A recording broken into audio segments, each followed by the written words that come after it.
In the circuit shown below, which of the following changes would cause the greatest increase in the current through the 6 ohm resistor? So this is a bit of a more involved question, and we're going to work through it mathematically, but you can also think about this question very conceptually. There's just quite a bit of thinking you have to do. So if we're trying to determine the current through the 6 ohm resistor, we could throw a voltmeter in here just across that resistor, and then we would use Ohm's law, V equals IR, to determine the current, right? We'd solve for I, and then we have V over R. So to increase the current through this resistor, we have to change either V or R. Well, V doesn't change since we have 12 volts coming from our batteries, so that stays the same. So to make I bigger, we would have to make R, in other words, the total resistance of the circuit, smaller. So how do we make the total resistance smaller?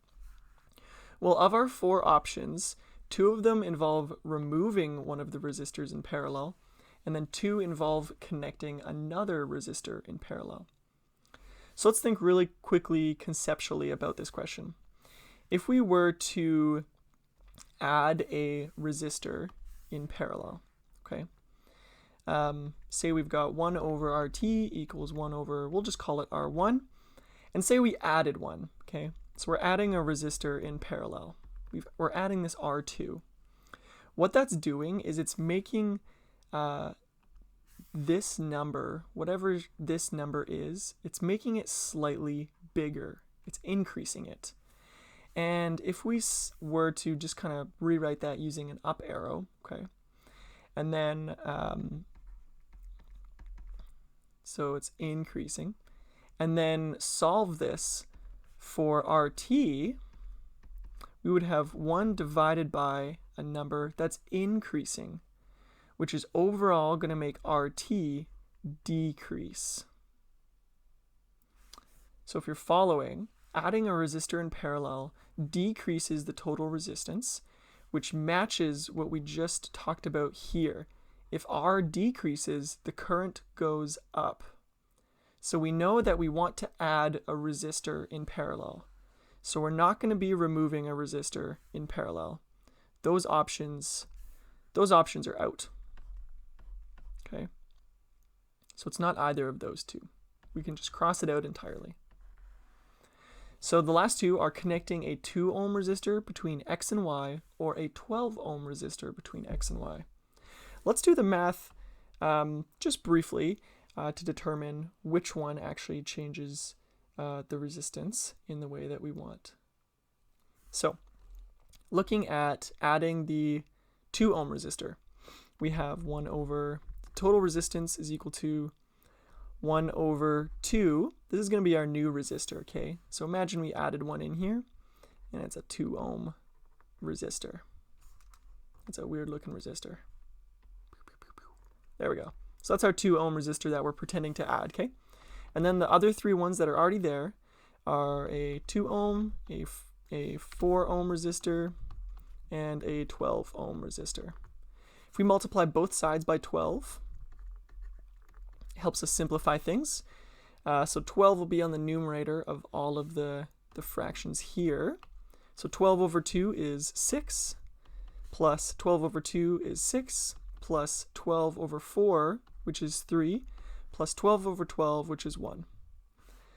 Simplifying this, we can cross multiply to bring RT to the numerator, and then we'll bring the 6 plus 6 plus 3 plus 1, which is 16, to the denominator, giving us 12 over 16, which simplifies to 0.75 ohms. So that's the resistance, the total resistance, if we add a 2 ohm resistor, as shown here. But what about if we add a 12 ohm resistor? So same math again, just to stay consistent. We've got a new resistor, it's 1 over 12, so it's no longer 2 here, it's now 12. Then we have a 1 over 2, 1 over 4, and 1 over 12. Once again, multiplying both sides by 12, we get 1 plus 6 plus 3 plus 1, which is 6 plus 3 is 9, plus 2 is 11, and then cross-multiplying, we get 12 over 11. And if you punch that into your calculator, you get a total resistance of 1.09 ohms. Okay, so we have these two resistances. Which one do we want to use? Well, looking at our current equation through that resistor, remember it's I equals V over R. If we put a smaller number in R, make R decrease, that will make I increase. So we want to pick the smaller total resistance to give us a greater current, which is going to be this RT here, which came from the 2 ohm resistor. So that is our answer. It is not the 12 ohm.